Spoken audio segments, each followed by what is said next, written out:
Bonjour à tous, j'espère aujourd'hui que vous allez excellemment bien. Aujourd'hui on se retrouve pour parler moto, pour faire le débrief del Gran Premio de France, pour voir un petit peu tout ce qui s'est passé du côté de ce Grand Prix MotoGP de France, du côté du Mans, avec encore une ambiance assez incroyable. N'hésitez pas à vous abonner à la chaîne, à réagir dans les commentaires, à mettre un pouce bleu, à partager la vidéo sur les réseaux sociaux, notamment auprès de vos proches. Si vous pensez que ça peut les intéresser, dans les commentaires, n'hésitez pas à me dire qui vous a plu, qui vous a déçu pendant ce week-end, si vous êtes allé, pourquoi pas du côté du Mans. Quand vous abonnez à la chaîne, de pouvoir ajouter la petite cloche, comme ça vous êtes au courant des dernières vidéos qui sortent sur la chaîne. Si vous avez les moyens, seulement si vous avez les moyens, vous pouvez faire un super thanks pour soutenir la chaîne. EPS 2.0, ça c'est sur les plateformes de podcast. Vous avez notamment un épisode sur Rossi, au Grand Prix d'Afrique du Sud en 2004. Donc n'hésitez pas à aller voir tout ça. C'est sur les plateformes de podcast. EPS 2.0, c'est sur Deezer, Spotify, Google, Amazon. Et puis également, vous pouvez aller voir TikTok. Il y a notamment le débrief rapide de la course du week-end du samedi. Enfin, là, il y a quelques petits éléments du côté de TikTok. Week-end très sympa du côté de ce Grand Prix de France, avec beaucoup d'ambiance, comme toujours, parce qu'il y a énormément de monde. Encore une fois, 200... Je sais plus c'est quoi, plus de 200 000 personnes, le chiffre est juste hallucinant, plus de 116 000 personnes le dimanche, je crois que c'est 264 000, enfin le chiffre est juste affolant sur ce week-end. Toujours une organisation au poil, c'est toujours une grande fête de la moto, c'est un peu le temple de la moto quand même. Le Grand Prix de France depuis quelques années. Avant c'était le Mugello. Vous savez qu'en plus maintenant le Mugello, même si vous avez des très bons pilotes italiens, c'était le temple de Rossi aussi. Mais c'est une ambiance qui est juste exceptionnelle. C'est vraiment un stade vraiment à ciel ouvert. Et c'est vraiment un circuit qui est différent des autres et je crois que les pilotes l'apprécient parce que c'est un circuit, on peut vraiment faire des choses. C'est un circuit d'accélération, freinage. Voilà, et puis c'est un circuit qui est vraiment sympa à piloter, et puis il se passe toujours des trucs au Grand Prix de France. Là on a eu une course le dimanche qui a été absolument dingue, donc ouais, non, ça a été un Grand Prix intéressant. Dommage les sifflets à certains moments, je pense notamment pour Marc Marquez, parce que il a jamais rien fait de répréhensible envers les pilotes français en plus, et puis je trouve que c'est un manque de respect quand même pour c'est comme si tu sifflais Rossi, quoi, tu sifflais Joan Mir. Bon voilà, c'est un manque de respect quand même sur des mecs qui ont été champions du monde, qui ont eu des carrières. Marquez, il a quand même dominé la moto, et c'est pas toujours parce qu'il avait la meilleure moto, c'est qu'il faisait aussi et pratiquait un pilotage audacieux. Il a beaucoup marqué la moto, et je trouve que c'est un petit peu un manque de respect de certains de siffler Marquez. Bon voilà, après c'est toujours le cas sur d'autres pistes, les mecs aiment bien siffler, mais je trouve que il y a du supporterisme qui ressemble de plus en plus au football, et je suis pas sûr que ça soit excellent. On oublie parfois le fair play entre supporters. Et sinon, oui, un très bon week-end de course. Vraiment, j'ai pris beaucoup de plaisir parce que c'est un circuit qui est intéressant, parce que c'est un circuit qui est différent de ce qu'on voit sur le reste de la saison. Donc, c'est toujours un circuit spectaculaire. Du côté de la note de ce Grand Prix, moi, j'ai décidé de mettre 16 sur 20. On a eu une bonne course samedi. Le dimanche, c'était vraiment un super Grand Prix. Il y avait beaucoup de bagarres. Donc, ça, j'ai trouvé ça très intéressant sur ce week-end. Je pense que si vous avez raté la course, c'était le meilleur week-end de course depuis le début de saison, vraiment, où on a eu deux courses très très sympas. La bagarre le samedi entre Marquez, Bezzecchi, il y avait qui d'autre, il y avait Banaya, enfin il y avait beaucoup de monde, il y avait Martin aussi. C'était vraiment un très très bon week-end. Et le dimanche également, dommage que Fabio Quartararo n'ait pas pu se battre pour un meilleur classement, mais on a eu un très grand Johann Zarco également sur ce week-end, donc c'était vraiment très très intéressant. Et bah on passe tout de suite au bilan des Bleus. Le bilan des Bleus, je commence avec Fabio Quartararo. C'est toujours compliqué pour Fabio parce qu'il voit bien qu'il n'a pas la moto efficace. Yamaha est en difficulté. Je pense que c'est peut-être la plus mauvaise moto du plateau avec la Honda, ça c'est sûr. C'est très compliqué de performer avec cette moto, faut juste se dire. Et en plus, contrairement à Marquez qui lui trouve la solution chez Honda, Quartararo n'arrive pas à faire aussi bien chez Yamaha parce que Morbidelli il n'est pas si loin que ça non plus en termes de rythme. Là, ça manque, la machine n'est pas bonne. Ils ont changé le moteur, mais en fait, ils ont perdu les qualités de base de leur moto. C'était vraiment la partie cycle. Maintenant, la moto est devenue très instable. Vraiment, au niveau du train arrière, c'est très compliqué. Enfin, au niveau toute la partie arrière, elle glisse énormément, cette moto. Et c'est très compliqué, et on s'aperçoit que Fabio, dès qu'il veut aller chercher des chronos, ça devient très compliqué. Et ce qui est inquiétant, c'est qu'il est résigné. C'est la deuxième étape du deuil, on dirait presque, mais il est résigné. Il sait déjà qu'il n'ira pas chercher le titre de champion du monde. Il sait déjà qu'il n'ira pas chercher une victoire, je pense, cette saison, où ça sera très compliqué d'aller chercher une victoire, parce que il n'a pas la moto pour le faire. Vraiment, la moto ne se comporte pas bien, donc c'est une année difficile, mais je pense qu'à un moment, Yamaha, ils peuvent le perdre, hein, Fabio, parce que y a les autres équipes, les autres constructeurs. Aprilia, allé chez Spargaro, il a dit, je vais certainement m'arrêter en 2024. Ça va commencer les pilotes français vont commencer à être courtisés, parce qu'un Fabio Quartararo, on sait ses qualités, un Johann Zarco aussi, et ça serait dommage pour Yamaha. Mais là, en ce moment, c'est très compliqué pour Yamaha, je trouve. Ils n'ont vraiment pas une moto performante. Et ils peuvent même pas dire que c'est la faute des pilotes. C'est que vraiment, là, ils savent pas quoi faire. Il va falloir trouver des solutions. Il va falloir se sortir les doigts comme on le dit en principe. Et on voit quand même, avec ce qu'est en train de faire Honda avec Kalex et ce qu'est en train de faire, et la situation de Yamaha, qu'en Japon, il y a quand même des vrais soucis en ce moment au niveau tête grise, tête chercheuse en ce moment, parce que Honda, ils sont obligés d'utiliser Kalex pour améliorer leur châssis. Yamaha, ils trouvent pas de solution, ils ont quasiment la pire moto du plateau, et les améliorations moteurs sont dues à un Italien qui travaillait avant chez Ferrari. Il y a un vrai problème, parce qu'avant c'était les Japonais qui trouvaient des solutions en moto. Maintenant on voit que les Japonais ils copient maintenant les solutions que trouvent les Européens. Donc il y a peut-être un problème au niveau des ingénieurs au Japon. Je poursuis avec Johann Zarco, du côté de Johann Zarco. La course sprint encore compliquée, mais bon, ça c'est, je pense, et son profil de pilote ne correspond pas à la course sprint. Il a besoin de trouver du rythme. C'est pas forcément le pilote qui fait les meilleurs départs. Et forcément, c'est compliqué un petit peu derrière, mais encore une fois, un très bon Grand Prix. Malgré le fait qu'au premier tour, il fasse partie des pilotes qui soient un peu gênés, même bien gênés par Alex Marquez. Après, derrière, il arrive à trouver son rythme de croisière, et il avait un super rythme de croisière. Il est bien remonté lors du Grand Prix. Donc vraiment un très bon week-end, un week-end solide, parce que tu marques des points, tu marques des gros points.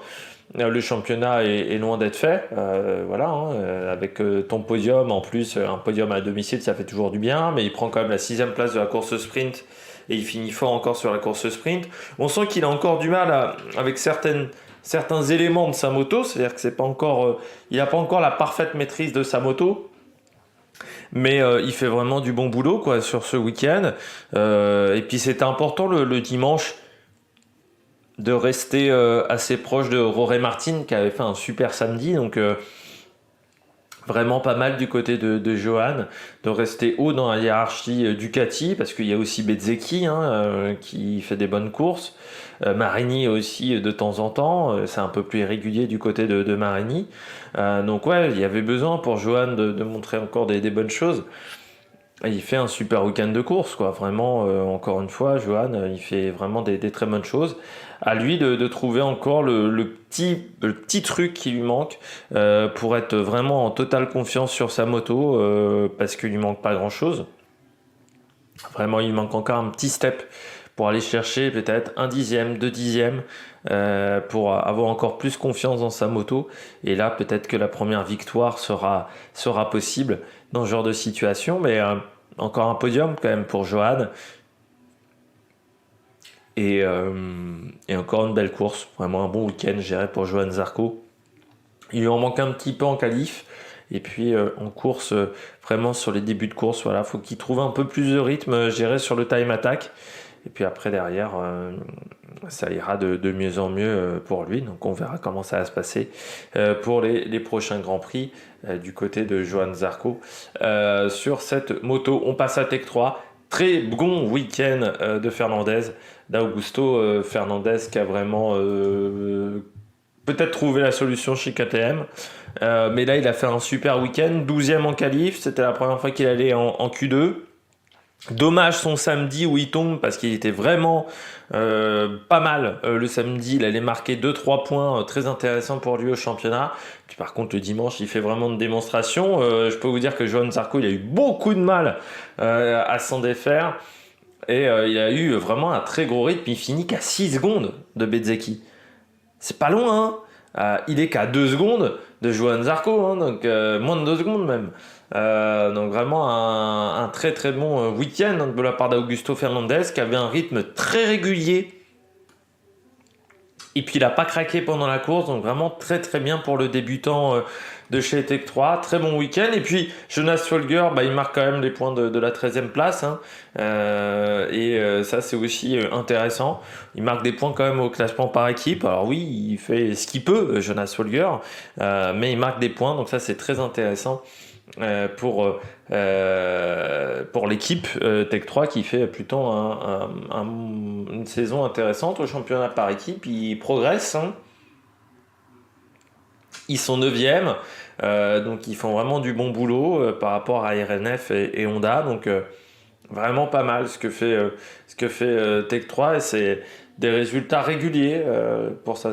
Augusto Fernandez, il a toujours fini dans les points quand même, hein, sur toutes les courses longues. Donc c'est vraiment du bon boulot qu'il réalise quand même, le pilote espagnol. On passe tout de suite au coureur au top. Parmi les pilotes au top, on commence avec le vainqueur du Grand Prix du dimanche, Marco Bezzecchi. Autant Banaya le malheur de souffrir le dimanche, autant Martin est très bon le samedi sur les courses sprint, autant Bezzecchi c'est le dimanche où il arrive à exprimer vraiment son talent. J'ai vu le même Bezzecchi qu'en Argentine, c'est-à-dire le mec est capable de foutre une rousse à tout le monde en quelques tours. Ça m'a rappelé, oui, la grosse période Rossi, de domination Rossi. C'est un pilote qui est capable vraiment de coller très vite, 1 seconde et demie, 2 secondes, et ensuite d'avoir un rythme de croisière qui lui permette de rouler sans prendre trop de risques, et ça a été la force de Bezzecchi. Et puis à la bagarre, il est pas mal aussi, hein, pour trouver des dépassements, pour trouver des solutions face à des adversaires qui sont pas si faciles que ça à dépasser. Il est vraiment très fort, mais une fois qu'il a son rythme de croisière, Bezzecchi, il est très dur à aller chercher et il prend moins de risques qu'un Jorge Martin, par exemple. Et lui, il va falloir s'en méfier parce qu'il est quand même sacrément costaud. 1 point au championnat du monde et il est pour le moment très régulier. Il me fait penser au Bastianini de l'année dernière, du début de saison de l'année dernière. Vraiment, voilà, c'est ce pilote qui est capable de vraiment de faire des merveilles, mais d'être très régulier et de faire des bons grands prix. C'est peut-être pas le pilote le plus rapide en qualif. Je pense que Marini est par exemple meilleur que lui en qualif. Par contre en course, il arrive à être super bon en rythme de course. Et forcément avec ce nouveau format de week-end, le dimanche, ça lui réussit bien. Alors le samedi, il a un peu plus de mal parce que ça fait partie des pilotes qui ont un peu du mal à mettre du rythme en tout début de Grand Prix. Mais sinon, Bezzecchi, ouais, très fort week-end. Et pour un pilote qui n'est pas très vieux non plus, hein, encore en MotoGP, je trouve qu'il fait vraiment du bon boulot. Et puis c'est bien pour la VR46. En plus, Rossi a gagné du côté de Brandach en Blancpain. Il a fait podium, il a gagné du côté alors c'est plus la Blancpain maintenant, comment ça s'appelle, GT Challenge, GT Europe Challenge, je sais plus comment ils appellent ça, mais il a été très très bon, Rossi. Donc il y a la baraka maintenant en ce moment, hein.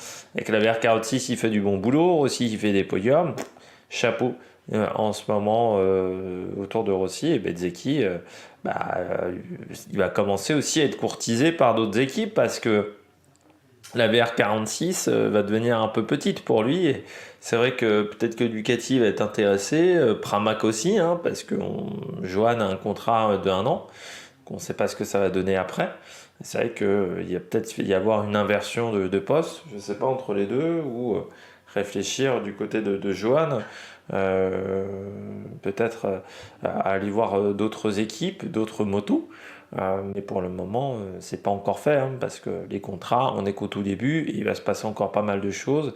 C'est vrai que Nakagami chez Honda, pour le moment, ça marche pas trop. On pense que ça sera certainement Chantra. Après, Johan Mir chez Honda, pour le moment, c'est compliqué. Je vois pas un duo Marquez, Zarco, mais il va y avoir des questions à se poser au niveau de l'avenir de certains pilotes. Du côté de Jorge Martin, encore une fois, week-end complet, week-end plein de Jorge Martin. C'est vrai qu'il a eu vraiment du mal en début de saison. Il était même pas très performant en qualif. On l'a eu faire mieux, parce que c'est vrai qu'en qualif, Martin est capable d'aller chercher les millièmes.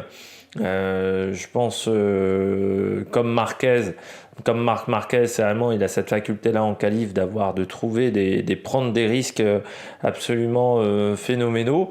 Bon, le problème de Martin, vous savez, c'est son rythme de course qui est un peu moins bon, et puis surtout cette prise de risque qui est trop importante. C'est un pilote qui chute énormément, mais quand il tombe pas, Jorge Martin, il fait souvent des bonnes courses, 2 podiums dans le même week-end. C'est vraiment bien ce qu'a proposé le pilote espagnol, avec en plus une victoire lors de la course du sprint. C'est vraiment une course qui lui convient extrêmement bien. Et puis une deuxième place lors du Grand Prix long. Mais il avait un bon rythme de course en fin de course face à Bezzecchi. Donc vraiment, il progresse, Jorge Martin. Faire attention à lui, parce que c'est un pilote qui sait très bien se qualifier. On voit l'importance aussi des qualifications du samedi matin, parce que être bien placé sur les 2 grilles, c'est forcément un avantage. Et Jorge Martin, la course sprint, c'est vraiment son truc. La course longue, s'il commence à être performant sur les grands prix un peu plus longs, ça va être dangereux, même si on est sur un circuit comme Le Mans où la dégradation des pneus est très légère. C'est des circuits où on peut rouler en soft à l'arrière et soft à l'avant. Il n'y en a pas 150 dans l'année. Et c'est vrai qu'on va voir ce que ça va donner sur des circuits un peu plus abrasifs, où la gestion de pneus va avoir son importance, et peut-être que là, il sera plus en difficulté que Johan Zarco. Mais pour le moment, là, ça fait deux courses qui fait vraiment des très bons week-ends. Donc, à continuer comme ça, à continuer dans cette optique-là du côté de Jorge Martin. Et puis, il fait une belle remontée au niveau du classement du championnat du monde. Et puis, je termine avec Marc Marquez. Là aussi, très bien week-end pour Marc. C'était pas facile de revenir après une grosse période comme ça sans courir, avec des doutes, de nouveau, des doutes sur la suite de sa carrière, sur des problèmes physiques forcément. Et le vendredi, on savait qu'il pouvait faire un vendredi intéressant. Mais on se disait le samedi, la course sprint, ça peut être compliqué. Et puis il fait une très belle course sprint. Même si la Honda est pas parfaite, il arrive à en tirer vraiment le maximum. C'est ce qui est très fort de la part de Marc Marquez. Il fait une super qualif, et puis en course, il s'accroche énormément, il est en bagarre. Il y a des moments super bien à voir, avec des bagarres où il se défend, notamment avec Banaya, notamment avec Martin aussi. Il fait vraiment des très bonnes choses. Le Grand Prix a été plus compliqué, il tombe, alors qu'il allait faire un bon résultat, c'est dommage. Mais je pense qu'il est tombé aussi parce qu'il voyait la pression d'un certain Johan Zarco revenir sur lui. Mais c'est vrai que jusqu'à maintenant, il faisait un bon Grand Prix. C'est dommage, il tombe à 2 tours de l'arrivée. Un pneu arrière qui était peut-être aussi un petit peu usé. On a vu... il y a des motos qui avaient tendance à un peu plus tirer sur le pneu arrière. La Honda était un peu dans cette situation-là. Il commençait à y avoir une petite collerette qui se formait avec de la gomme qui commençait un petit peu à s'enlever de manière importante. Et pour Marc Marquez, ça a été compliqué pour cette fin de Grand Prix. Mais très bon week-end, je trouve, pour Marc Marquez. C'était un bon week-end de retour. Il y a des choses très satisfaisantes à retenir de ce week-end de compétition. Avec une préparation physique encore meilleure, ça devrait peut-être faire beaucoup mieux encore en termes de résultats pour Marc Marquez sur les prochains week-ends de course. On passe tout de suite au bonnet d'âne. Du côté des bonnets d'âne, je commence avec Banaya, encore des points perdus en route. Le dimanche, il est maléfique le dimanche avec Banaya. Et c'est vrai que c'est terrible. Alors certes, il est en tête du championnat du monde. Il faut aussi qu'on en reparle de ce barème de points, parce que c'est bien de donner des points au niveau de la course sprint, mais quand un mec s'en sort que sur les courses sprint et se retrouve à être en tête du championnat du monde, Je trouve que c'est quand même un problème. Là encore, on dénature le dimanche et on enlève de l'importance au dimanche avec ce système-là.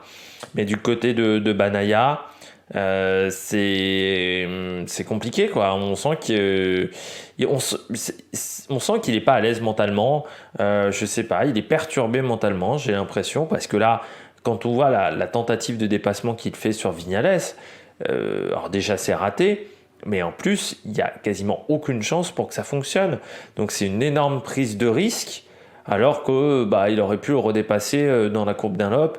Il aurait pu attendre un petit peu. Je ne comprends pas pourquoi il a été aussi impatient à ce moment-là de la course de vouloir récupérer sa position par rapport à Vignales, alors que Vignales avait un bon rythme, qu'il n'avait pas besoin d'attaquer de cette manière. Et je trouve que c'était une grosse prise de risque. Parce que Vignales, pour dépasser Banaya, il n'est pas dans la trajectoire. Donc tu ne sais pas comment va se comporter sa moto en dehors de la trajectoire. Et là, c'est ce qui s'est passé, c'est que la moto décroche un peu, et puis que quand il redresse, Banaya, il est beaucoup trop proche, et que les deux se rentrent dedans. Mais je trouve que la manœuvre de Banaya n'était pas très intelligente. Elle aurait mérité peut-être même une pénalité sur la grille de départ. Vignales aurait mérité aussi une pénalité sur la grille de départ de la prochaine course, parce que je considère que Enveni Romain avec un autre pilote n'est pas très responsable et donne une mauvaise image de la MotoGP à l'international. Mais je trouve que Banaya il prend beaucoup de risques en ce moment, alors qu'il n'a pas besoin de prendre autant de risques en termes de pilotage. Il a la meilleure moto du plateau, c'est l'un de ceux qui arrive le mieux à s'en servir. Il est en tête du championnat du monde. Là, il pourrait avoir, je sais pas, 10 points d'avance au championnat du monde. Il se retrouve toujours très proche des autres pilotes. Si Bezzecchi commence à trouver vraiment le mode d'emploi de cette Ducati, si c'est pareil pour Jorge Martin, Banaya, il va peut-être s'en mordre les doigts d'avoir perdu autant de points en début de saison s'il perd le titre de champion du monde pour 2 ou 3 points en fin d'année. Parce que là, il a les moyens de prendre de l'avance, sauf que il commet des erreurs. Et ça commence à faire beaucoup, surtout pour un pilote d'équipe officielle. Alors oui, il est en tête du championnat du monde, mais il y a quand même des petits soucis sur ce week-end. Je continue avec Jack Miller. Hollywood Miller a encore frappé. J'espère que Martin ne deviendra pas comme Miller, quoi. Parce que Miller, c'est quand même un pilote, oui, qui est capable de faire des très bonnes choses, mais qui chute beaucoup. C'est un pilote qui tombe énormément parce qu'il n'arrive pas à contrôler cette prise de risque. C'est un équilibre qui est très précaire, la MotoGP. Et Miller, il en fait souvent un peu trop. Là, ce week-end, 2 chutes dans le même week-end. La chute de la course, 2 chutes, 2 erreurs dans le même week-end, mais la chute le samedi, au bout de 2 tours, 3 tours de course, il perd complètement l'avant de manière parce qu'il rentre trop fort, un petit peu hors trajectoire. C'est pas top, et puis ça fait des points perdus pour KTM. KTM aurait pu marquer pas mal de points avec Miller. Au championnat, ça fait un 0 pointé. On sait qu'un 0 pointé, pour avoir un bon classement au championnat du monde cette année, ça va pas être loin d'être éliminatoire quand même. Puis oui, beaucoup de prises de risques, pas assez d'informations prises, et il vient de changer d'équipe, donc ça aurait été bien pour lui quand même de prendre des informations sur le Grand Prix. Et puis ouais, beaucoup trop d'erreurs pour lui, donc c'est bien dommage ce qu'a fait Miller sur ce week-end. Voilà, on aurait pu s'attendre à mieux. Joan Mir, il finit encore pas la course. Il tombe beaucoup trop. Il n'est pas allé sur la moto, ok, d'accord, mais ce qui serait important, c'est de finir les courses. C'est déjà de récupérer des données pour Honda. Honda, il y a beaucoup de changements en ce moment chez Honda. On est en train de tester beaucoup de choses pour tenter d'améliorer la situation de Honda. Quand tu testes des choses, faut finir les courses. Et là, ça fait encore un Grand Prix pas terminé. Ça commence à faire un peu beaucoup, quoi, pour Joan Mir. Surtout qu'on l'a pris pour qu'il finisse les Grands Prix. On l'a pris parce que c'était un pilote qui était quand même champion du monde. On a voulu avoir un pilote de qualité avec Marc Marquez. Mais là, pour le moment, il finit pas les courses. Et j'ai envie de dire que déjà, sa dernière année chez Suzuki, elle n'était pas fantastique. Il y avait pas mal d'erreurs. fait par Joan Mir. Ça fait depuis 2 ans que, voilà, hein, ça fait une saison et demie là que c'est pas incroyable ce que propose Joan Mir.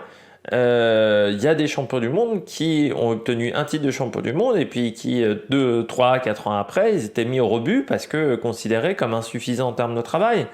Donc, il faut faire vraiment attention dans ce genre de situation, hein. Le monde des sports mécaniques, ça va très vite, votre réputation, et elle peut très vite descendre en flèche.